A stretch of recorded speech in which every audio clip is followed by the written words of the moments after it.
communications companies. The Communicators, tonight at 8 Eastern on C-SPAN 2. The U.S. Senate is about to gavel in to continue work on the immigration bill. The measure creates a path to citizenship for illegal immigrants and allows additional high and low-skilled workers. A number of provisions called the border surge were proposed last week to strengthen security on the southern U.S. border. Now live to the Senate floor, I'm C-SPAN 2. Will lead the Senate in prayer. Let us pray. Almighty God, who in your infinite wisdom ordained that we might live our lives within the narrow boundaries of time and circumstances, we honor your name. Today, supply our senators with the strength they need to serve you. Help them to seize the opportunities to strengthen our nation, bringing deliverance to captives and letting the oppressed go free. Lord, keep them from any temptation that would prevent them from glorifying you. Send your Spirit into their minds and illuminate their understanding with insight and discernment. We pray in your holy name. Amen. Please join me in the reciting the Pledge of Allegiance. Pledge allegiance to the flag of the United States of America and to the republic which stands one nation under God, indivisible, with liberty and justice for all.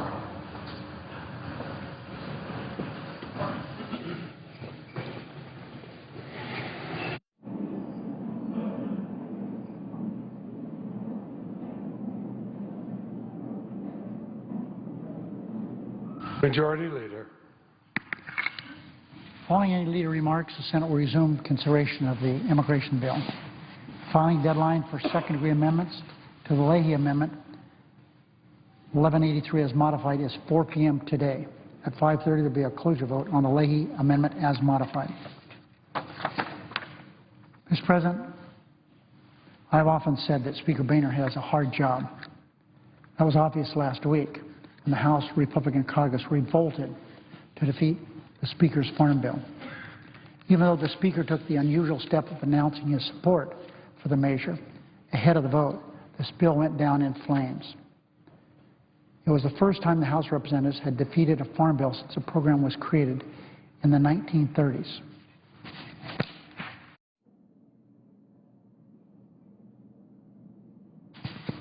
Mr. President, it was the first time the House of Representatives had defeated a farm bill since the program was created in the 1930s. I admit I was sorry to hear the House Republican leadership blame the bill's defeat on Democrats, but I wasn't surprised. They had to blame someone who couldn't blame themselves, even though they should. It was no surprise House Democrats opposed this mean-spirited bill. The legislation that cut $20 billion from the safety net that keeps millions of Americans, including millions of children, from going hungry every year. That's what it was about.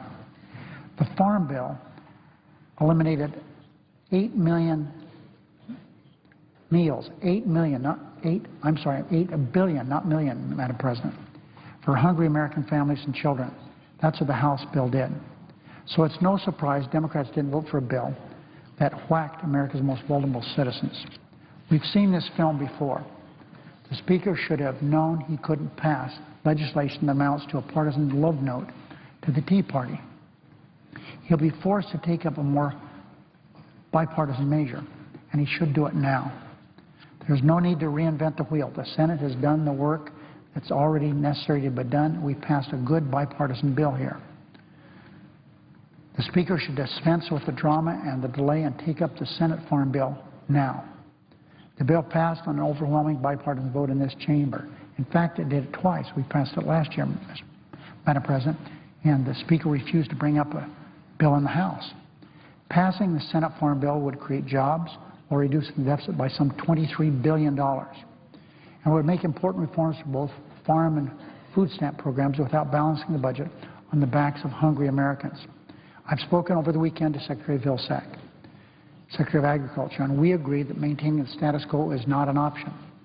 Doing nothing means no reform, no deficit reduction, and no certainty for America's 16 million farm industry workers. Madam President, I want everyone within the sound of my voice, as well as my colleagues on the other side of the Capitol, to know that the Senate will not pass another temporary farm bill extension.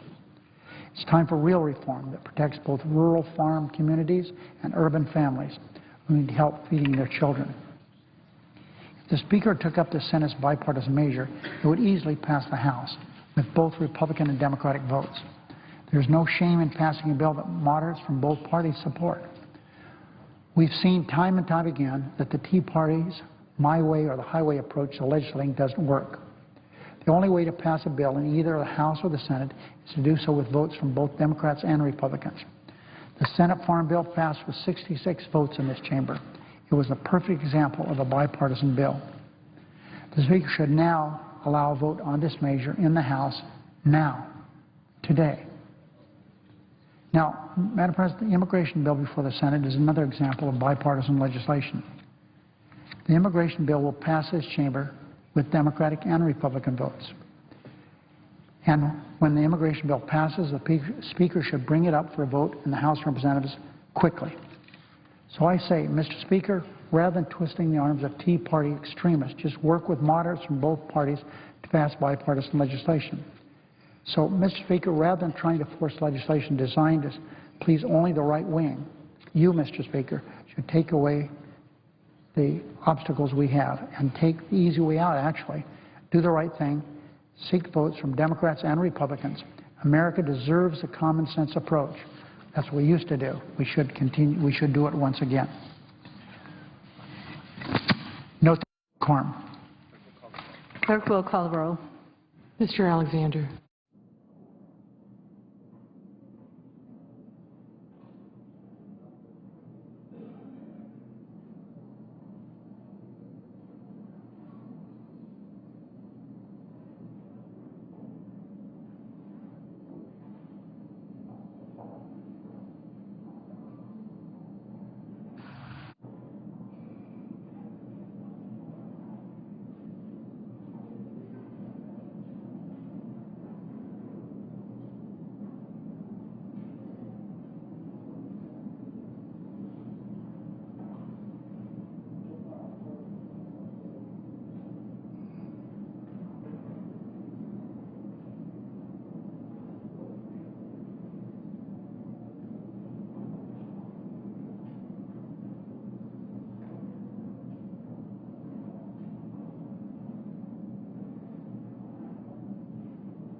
Majority Leader. I should unanimous consent the call of quorum be terminated. Without objection. I believe there's a cloture motion to the desk that I sent to the desk. If that in fact is the case, would you order it being reported? The clerk will report the cloture motion.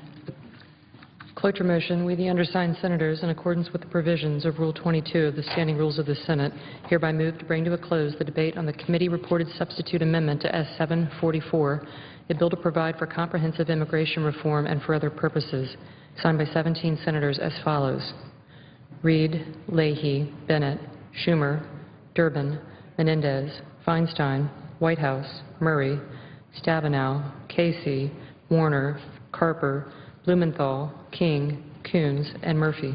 Madam President, what are we on now? We are currently in leader remarks. And I would therefore ask, No bill is currently pending. I would therefore ask the chair to close the morning business and move to whatever the business today is. Under the previous order, the leadership time is reserved. Under the previous order, Senate will resume consideration of S-744, which the clerk will report. Calendar number 80, S-744, a bill to provide for comprehensive immigration reform and for other purposes. Under the previous order, the time until 5:30 p.m. will be equally divided between the two managers or their designees. Madam President, I do have a cloture motion desk, and I ask that it be reported. The clerk will report the cloture motion. Cloture motion, we, the undersigned senators, in accordance with the provisions of Rule 22 of the Standing Rules of the Senate, hereby move to bring to a close the debate on the committee-reported substitute amendment to S-744, a bill to provide for comprehensive immigration reform and for other purposes, signed by 17... Madam President, I ask Majority consent Leader. that we not read the names again. Without objection. There's a cloture motion at the desk. The clerk will report the cloture motion. Cloture motion, we, the undersigned senators, in accordance with the provisions of Rule 22 of the Standing Rules of the Senate, hereby move to bring to a close the debate on S-744, a bill to provide for comprehensive immigration reform and for other purposes, signed by 17 senators as follows. Reed. Madam President, I ask unanimous consent that reading the names be waived. Without objection.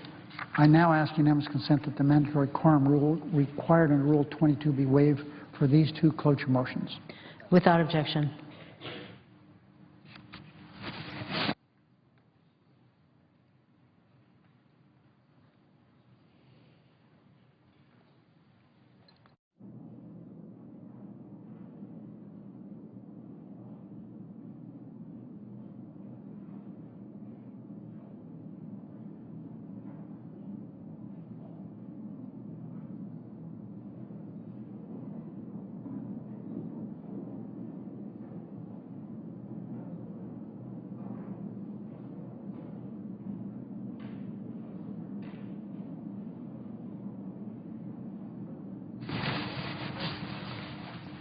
I would note the absence of quorum. The clerk will call the roll. Madam, before the clerk calls the roll, I would ask that the time be divided equally. Without objection. Mr. Alexander.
The Senate working on the immigration bill today, a vote expected at 5:30 Eastern to limit debate on dealing with border surge provisions. They double the number of patrol agents and completes 700 miles of fencing along the U.S. border with Mexico, and the cost is about $38 billion. There's also a provision that would prevent immigrants from claiming credit for time spent working illegally when it comes to calculating Social Security benefits. It would also ensure welfare dollars do not go to immigrants without provisional legal status. Again, that vote's scheduled for 5:30 Eastern today.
Senator from Connecticut. Thank you, Madam President.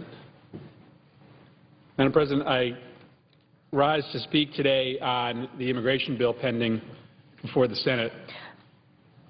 Senator, the Senate is in a quorum call. That's the quorum call be dispensed with. Without objection. Thank you, Madam President. Madam President, I rise today to speak on the immigration bill presently before the Senate today, and first of all to congratulate the leaders who have been able to bring this bipartisan bill to the floor.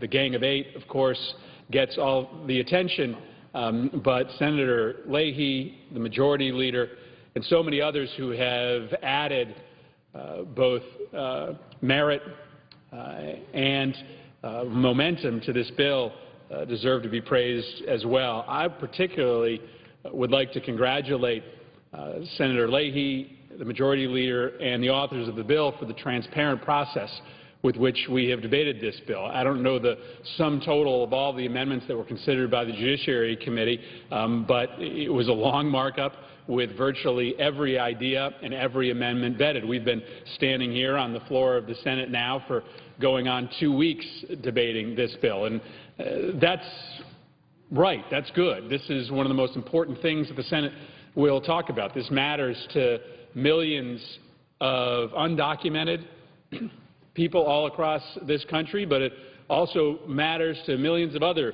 individuals, families, and businesses who have been weighed down by an immigration system that just doesn't work any longer. And today we will be debating a new amendment on border security that will, for many of us, be overkill, but in order to make sure that the perfect doesn't become the enemy of the good, will, I think, bring this very important debate close to a close. Madam President, I rise to talk about one additional amendment that I hope that the Senate will consider, and that is Amendment 1451 that I am offering, that would very simply prohibit the Department of Homeland Security from housing children in adult detention facilities. Now, there is already fairly good law and some good regulation on the books today that protect a lot of immigrant children from being held in adult detention facilities. Many of these children that are classified as something called unaccompanied alien children are required to be transferred to HHS custody within 72 hours. There's some good law and some good regulation built up around this issue already. But the data that we have been getting over the last several years does tell that current law doesn't work for every child in the system. As we learned recently, ICE data says that as many as 1,366 immigrant children were placed in adult facilities between 2008 and 2012. And of these children, apparently about 370 of them spent more than 3 months in an adult facility. 3 months in an adult facility. I just want you to put yourself in the shoes of a little 12-year-old boy who may just be learning how to speak the English language, who maybe came here with his parents and his family, got picked up by himself somehow through the system, got separated from his family, locked up, and his family may have some reluctance to come claim him because they themselves are undocumented, and they worry that they will be deported along with the child. And think about sitting as a 12-year-old little boy, alone, perhaps uncomfortable about communicating in an adult facility for 1 day, 2 days, 3 days. Imagine that for 1 month, 2 months, and 3 months. It's unacceptable.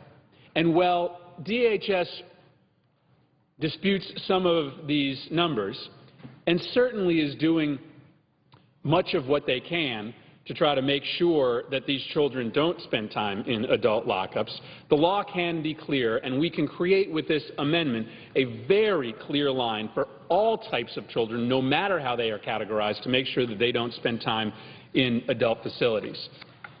Because there are some very harsh realities to what happens to children who are locked up with adults. We know this because we unfortunately do this for documented children, for American citizens. Too often, when children are arrested on the streets of this country, they get housed in adult criminal facilities within the American justice system.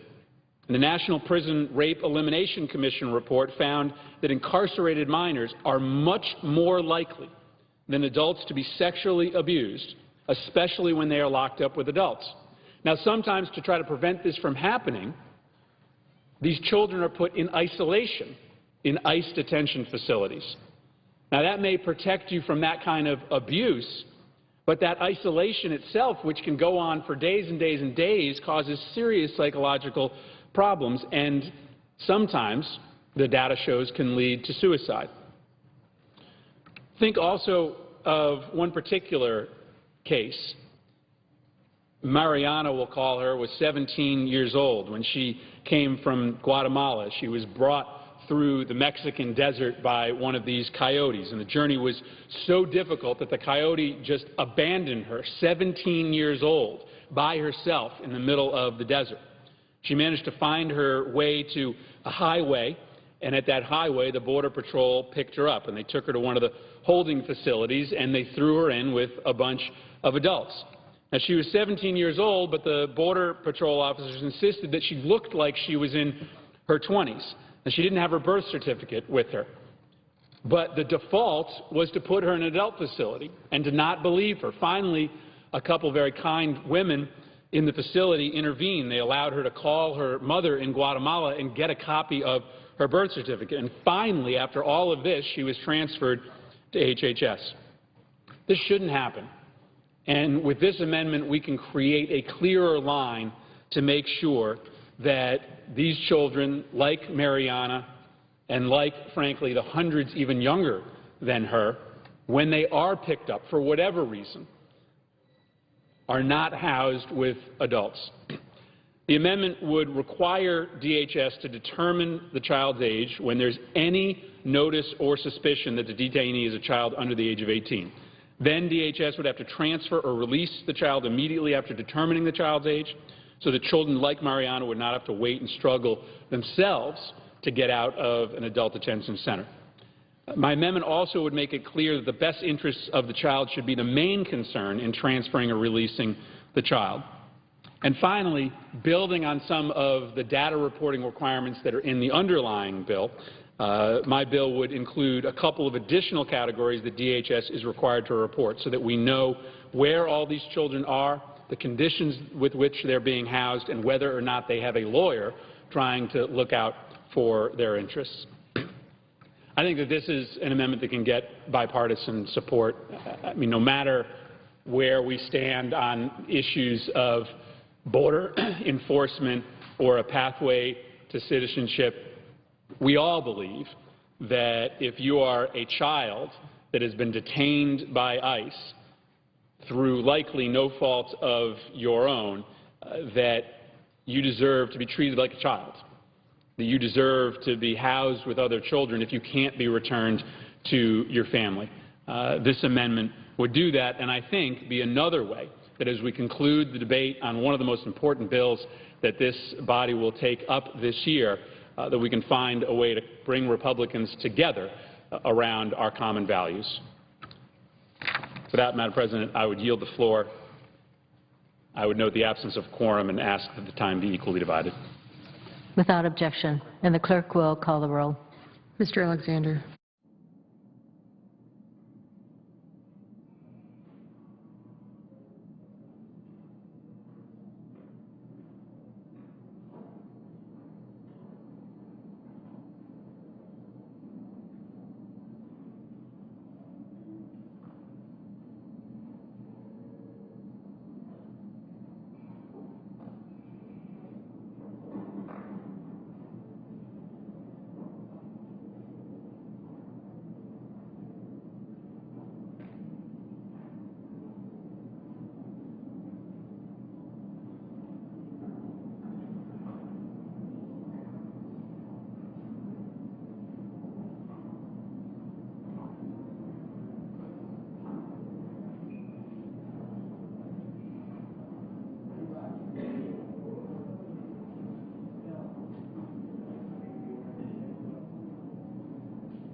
So we haven't seen the amendment. We were told we'd have it last night at 6 o'clock. We were on track to have a series of amendments last night voted on, some important amendments to be voted on.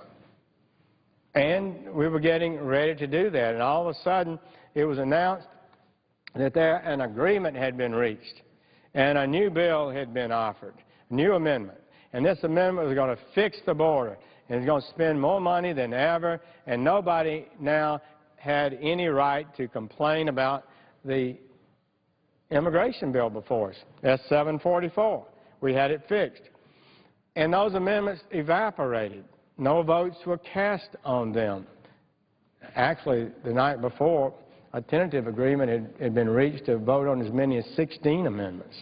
That would have been a nice start to begin to discuss, allow people to point out that there's a weakness in the bill and propose a solution to fix it. And that's the way legislation is supposed to go. You bring forth an amendment, you say this bill lacks this amendment in the bill is wrong, I've got a fix for it, this is my offer, this is my amendment. That's the way good legislation should be processed in the Senate, and that was all stopped.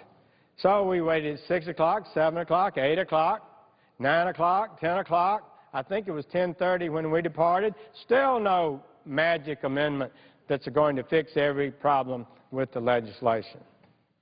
No magic amendment. Now, here we are at 11 o'clock, and we still haven't seen it. So, frankly, I'd like to read it. I am going to read it. We read this one. It didn't do what the sponsors said. They had good talking points. I could have voted for the talking points. I liked what they said, basically, in the talking points. But it wasn't in the bill. That's the problem.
That the quorum call be dispensed with. Without objection. I would ask, I believe under the rule, to use the time granted to Senator Grassley. The senator may proceed. Madam President, the vote that we'll be having later this afternoon is not on the Corker-Hoeven amendment, as I think most senators may have thought when they left town Thursday and Friday. In fact, Friday night we were told the Hoeven-Corker amendment would be filed, and presumably we would then be debating that amendment. But what happened was we went into the night every hour being told it would be soon filed, but it wasn't filed until noon almost Friday. and it wasn't filed as Corker-Hoeven amendment dealing with Border Patrol officers and fencing and some other issues, but it was filed as a complete substitute to the whole bill. So this is a vote this afternoon to give Majority Leader Reid procedural control of the debate. It's his motion to shut off debate on a 1,200-page substitute, 200 pages more than the bill we were looking at last week, and that no one has read. Our senators haven't had a chance to read the bill, to see how the merged language falls throughout the legislation, see what other changes may have been made over the weekend. I was here. We've been trying to get through this, but it's not easy. And I'm sure my colleagues haven't been able to do so. So by filing cloture and blocking any further amendments from being in order unless he personally approves them, and that's the parliamentary situation we're in today. We're in a situation in which the majority leader will approve personally any and all amendments that get voted on. And so he's once again created a situation where senators have to play Mother May I to get a vote on an amendment they feel is important. And that's not how the Senate should be run. A duly elected senator from any state in America should be able to come to the floor and get an amendment voted on without having to have the personal approval of the majority leader. And this trend is accelerated in recent years where it's really damaging the whole role of the Senate. We need more attention to that issue.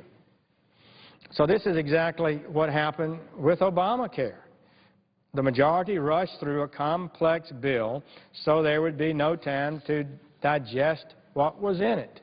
Just yesterday on one of the Sunday programs, Bob Woodward, the famed writer who dealt with the Nixon scandal and other issues over the years, said this, quote, "When you pass complicated legislation and no one has really read the bill, the outcome is absurd," close quote. I think that's too true, unfortunately. Senator Reid said many times that we have to pass this bill by July 4th. Why is that? Is that his decision to make? Is it the other senators' decisions to make? So to accomplish that goal, he has filed cloture immediately on this new substitute bill. He filed it as soon as it was filed to shut off debate. And that's the effect of what we're doing here. So why is there such urgency to pass legislation of this importance by Friday? I'm not aware that we have any big business after the July 4th recess. We could stay here through the July 4th recess for that matter. As Bill Kristol, the writer and commentator, noted yesterday on one of the programs, quote, "There's no urgency. Can we at least let people read it for a week?" Close quote. Well, the last thing I think the loyal opposition, the Republicans, should do would be to be enablers in the majority plan to rush through the bill before people know what's in it. Why should we enable that? If this bill is so good, what's the harm of letting the senators and the American public have a while to digest what's in it? Why not commit to open and extensive debate? We have an obligation to read a bill before we pass it. If senators have not read the 1,200-page substitute bill, they shouldn't vote to cut off debate. Should vote against that. Let me say what the problem is here. This is a new technique. Senator Lamar Alexander said some time ago that, well, the truth is the Senate doesn't do comprehensive well. I think that was a very serious comment after the failure of this last bill and after Obamacare and its massive power on overreach. So what is happening? What happens is senators get together, as they did with Obamacare, basically in secret.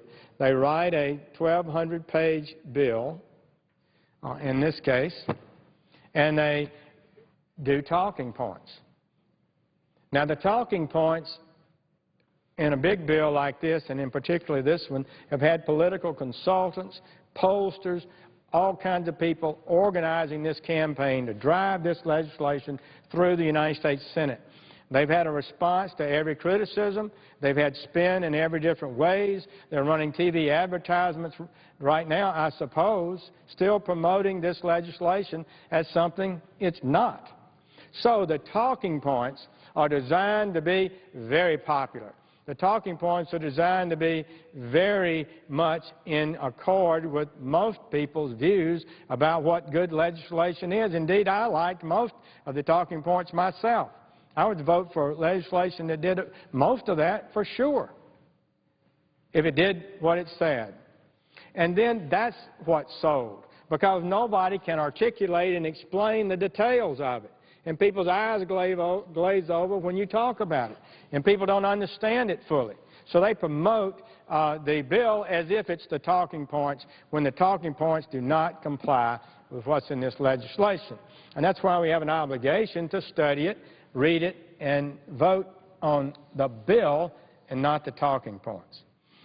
A few weeks ago, former Attorney General Ed Meese, and Reagan close friend, wrote a letter to the editors of the Wall Street Journal and said, quote, on legislation as important as this, lawmakers must take the time to read the bill, not to rely on others' characterizations of what it says. We cannot afford to have Congress pass the bill to find out what's in it, close quote. So at this point in the legislative process, a yes vote on cloture tonight means Senator Reid will have gained complete control of the process. No amendments will be voted on he does not approve. His goal is to drive the train to passage by this Friday. Public policy, public interest,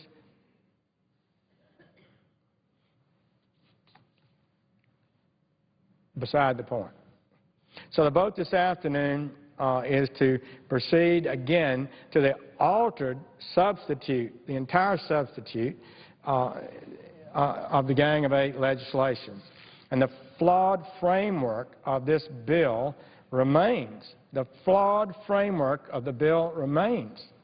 Immediate amnesty, which will never be revoked, that will occur within weeks, with no enforcement measure ever effectively having to occur. In reality, it will not have to occur.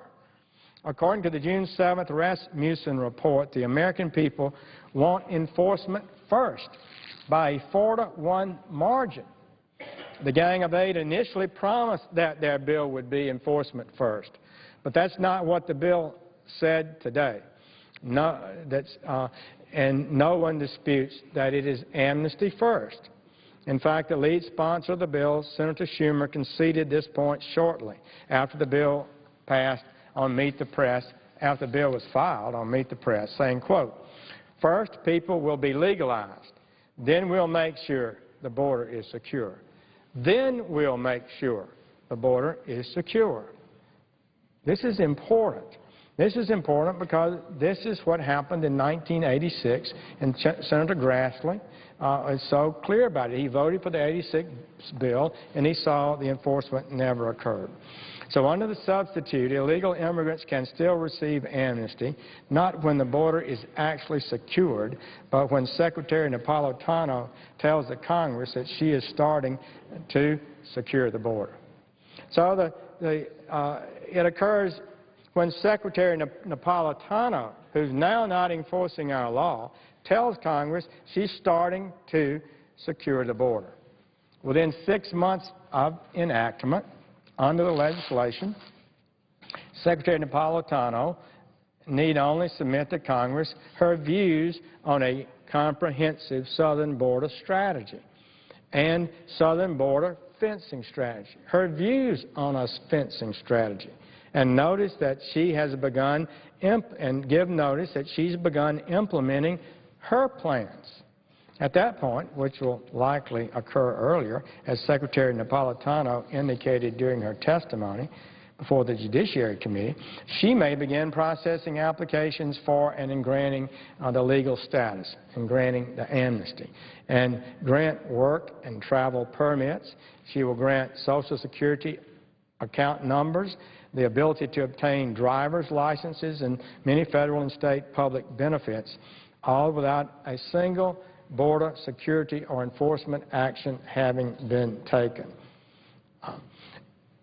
Madam President, I would ask that I be notified after 20 minutes, and how much time has been consumed at this point?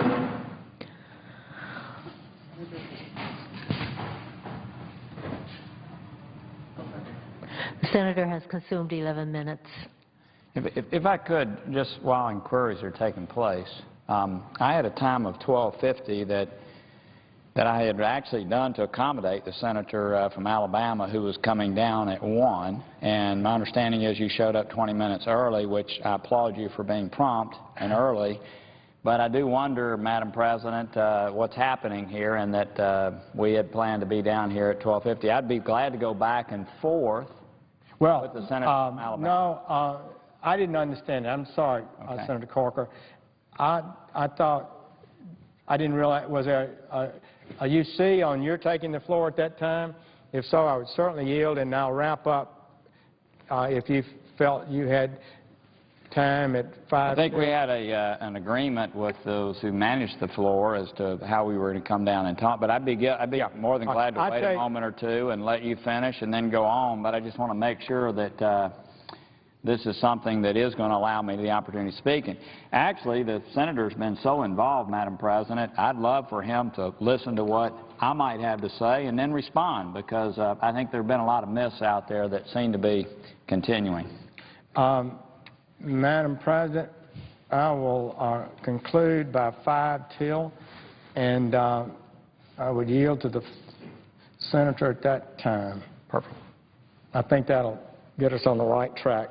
I know there were discussions, and I was told earlier that would be the time I would have, and then I was told that the floor, they want you to come earlier, and I didn't realize you were in on that part of that agreement.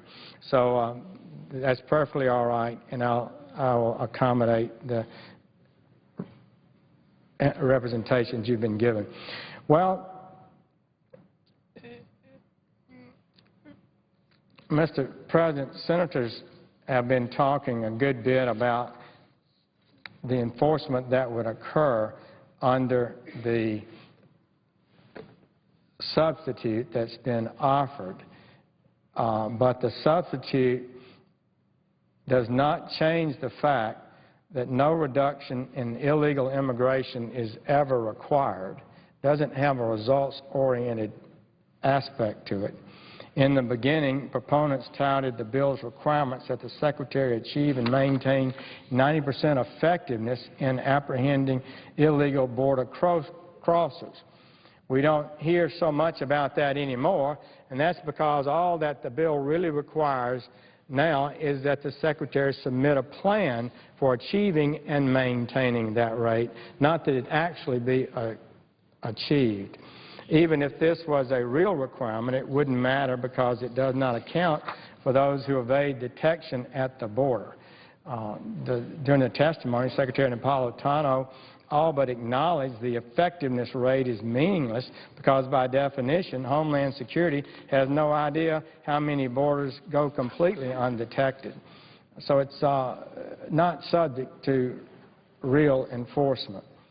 Mr. President, I appreciate my colleague, Senator Corker and Senator Hoeven, and those who set forth their goal to produce legislation that would be good for America. And I appreciate the vision that has been stated. But having been involved in this now for quite a number of years, not because I desire to, but because I've felt an obligation to do so, having been a federal prosecutor for almost 15 years, that I want to see the system actually work. And I'm aware that this bill is an authorization bill. It may authorize Border Patrol officers. It may even authorize fencing. But until Congress appropriates the money over a period of a decade, the way it's set up, it'll never happen. And I'm confident that all the promises made in the legislation underlying and in the additions that have been made to it will not be accomplished in their entirety. And we will, under this legislation, be sure to have a vast increase in illegal entry under the entry-exit visa system, as the Congressional Budget Office has stated, and that we'll still have illegal entries from the border. So I thank the Chair and would yield the floor and reserve the balance of time that's reserved for Senator Grassley. Madam President. Madam President, I'd like to speak on the subject of hand. Senator is recognized. Okay. Madam President, and first of all, I want to acknowledge. This time is the senator proceeding on? I thought you might ask me that. I understand it, Senator Leahy. Okay. Senator may proceed. Thank you. Madam President, the senator from Alabama has done an outstanding job in talking about the many frailties that exist in the base bill. I do want to say that the vote tonight is not on the base bill. The vote tonight is on an amendment. Many people on our side of the aisle have had concerns about border security. And the way the base bill reads is that the Secretary of Homeland Security, Janet Napolitano, would decide what border security measures would be put in place, and she would implement those after 180 days.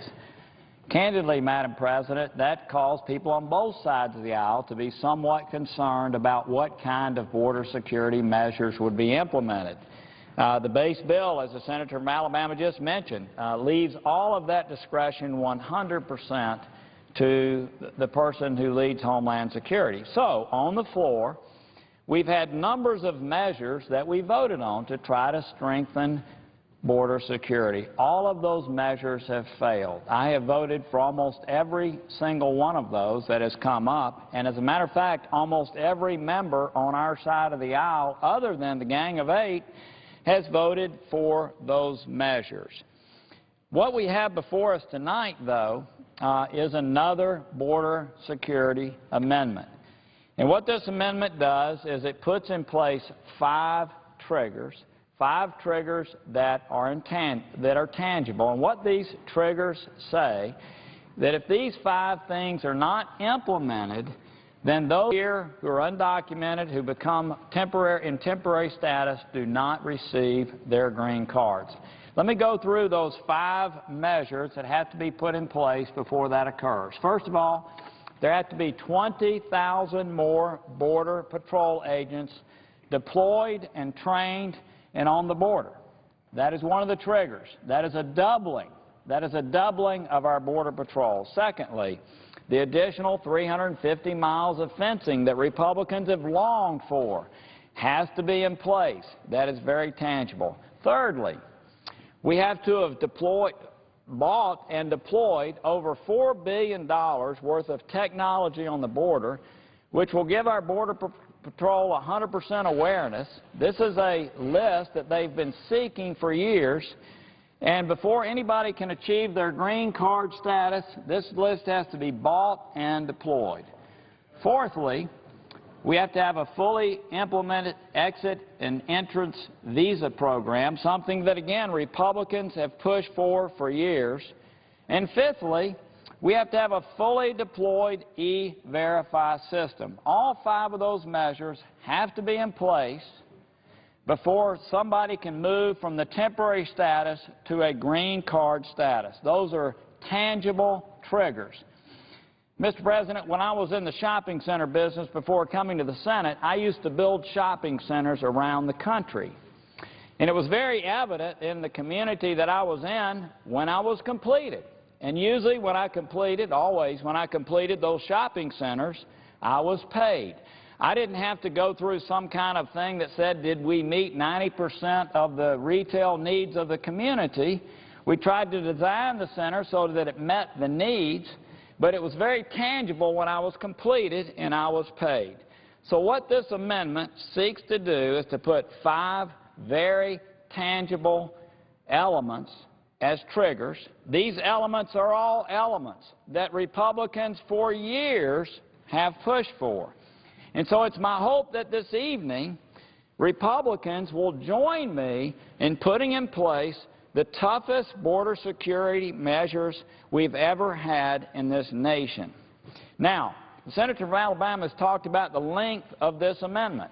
Mr. President, the length of this amendment is 119 pages long. Because of Senate procedure, it had to be added to the base bill, which made it a little bit over 1,200 pages. But the base bill has been around since May. It's gone through committee, and most every one of us who are serious about this bill have gone through its many provisions. So the amendment that we offered on Friday, that's given people 75 hours to look at, the amendment is 119 pages long. Now, for those who are listening in legislative language, we write pages such that they're triple-spaced, they're very short, so 119 pages is really 25 or 30 pages in normal people's reading. So I would say to the President that any middle school student in Tennessee or Alabama could read this amendment probably in 30 to 40 minutes. So to ask senators to be given an amendment on Friday that deals with 5 basic things and a few others, to ask them to read the amendment over the weekend, again, the equivalent of 25 or 30 pages really, is certainly not something major to ask when you're serving the United States Senate. So again, the length issue is something that's a total myth. Some people have talked about the cost of this. Well, let's talk about that. First of all, the cost only happen if the bill passes, but it's estimated that the cost of these border security measures and those other measures in the base bill would cost about $46 billion. Mr. President, that only happens if the bill passes, and I think you've seen that the CBO score on this bill is $197 billion. So if this amendment were to pass and the bill were to pass, we'd have a situation where over the next 10 years, we'd be investing $46 billion in border security, almost all of which are measures that Republicans have pushed for years. But we'd have $197 billion coming back into the Treasury. Now, Mr. President, I've been here 6.5 years, and never have I had the opportunity to vote for something that cost $46 billion over a 10-year period, and we received $197 billion over a 10-year period, and we didn't raise anybody's taxes, and it promoted economic growth. So those people who are talking about the cost of this, I would just say, show me one piece of legislation that we've had the opportunity to vote for that has that kind of return. I think every private equity, every hedge funder in the United States of America would take those odds. And finally, let me say to the senator from Alabama, Governor Brewer from Arizona was just on the television. She's read this amendment over the weekend. As I mentioned, it only takes about 30 to 40 minutes, and she took the time to read it. And what she just said on national television is that this amendment is a win, a total victory for the state of Arizona, and she knows more about border security probably than any governor and any person in the state, in the United States of America. So let me just say one more time what we're voting on tonight. We're voting on a very tough border security amendment. If you vote for this amendment, it means that 5 very tangible things have to be in place. Whether the money's appropriated or not, they have to be in place before you can have a green card. So if it's not appropriated, no green card. So when people say, well, Congress may not spend the money on this, well, Congress doesn't spend the money on it. People will not move from the temporary status into green card status. So it's totally up to us. But the fact is, if you vote for this amendment tonight, you're voting that all 5 of those provisions have to be in place. Tough border security measures. They're very tangible. The entire American population can see whether they're in place or not. And until those are in place, people do not move to the green card status. If you vote against this amendment, which I'm getting the indication the senator from Alabama and others may be thinking about, What you're saying is, no, I'd rather not have these 5 tough measures in place. I'd rather let Janet Napolitano, the head of Homeland Security, decide what our border security is going to be. I don't think that makes anybody in this body particularly comfortable. People have talked about the fact that Congress needs to weigh in on this border security measure, and we have with this amendment. So what I would say is that if you really believe in making sure that we address our border security, this amendment is something you should support. If you'd rather go to the status quo, if you'd rather leave it to the administration, which I agree has not done the things that they should do to secure our border, then vote against this amendment. Vote for Janet Napolitano to secure our border. I have a feeling that people on this side of the aisle will see the light. And to the people on the other side of the aisle that may resist this, what I would say is, what this amendment does is it balances out the bill. It balances it out. It says that, yes, we're going to put the kind of border security in place that will cause the American people to trust us. At the same time, in doing so, we're going to put in place very tangible triggers, triggers that cannot be moved. You can't move the goalposts because of interpretation. They're there. They're concrete. If we meet them, people will have the pathway to be the kind of productive citizens that they would like to be. So to me, this amendment satisfies people on our side of the aisle that want border security. To me, it ought to satisfy people on the other side of the aisle that acknowledge that we need to do both. With that, Mr. President, I yield the floor. I'd love to enter into a colloquy with the senator from Alabama. I know there's a lot been said, but I would just urge every member of this body to take the 30 to 40 minutes, not much as a United States Senator, on one of the biggest issues we've dealt with in the United States Senate, to read the amendment, to see how superior it is to the base language, and I applaud the folks who created the base language, but this is an effort of improving a bill, and then decide, do you really want to vote against an amendment that the governor of Arizona, who has dealt with this issue more closely than any of us in the body, has declared as a total victory for their state? Do you want to vote against this? Do you want to vote against this? Really, I would ask this body. I think we ought to send this amendment on to the base bill with a tremendous majority. Then we can debate the other pieces. We've got an entire week. There's all kind of votes. I'd love to see a vote on the Portman Amendment. As a matter of fact, my understanding is some of the people who disagree with this bill don't want to see a vote on the Portman Amendment. They're blocking the Portman Amendment. The Portman Amendment will actually make this bill even better. So I hope we'll hear on the Portman Amendment.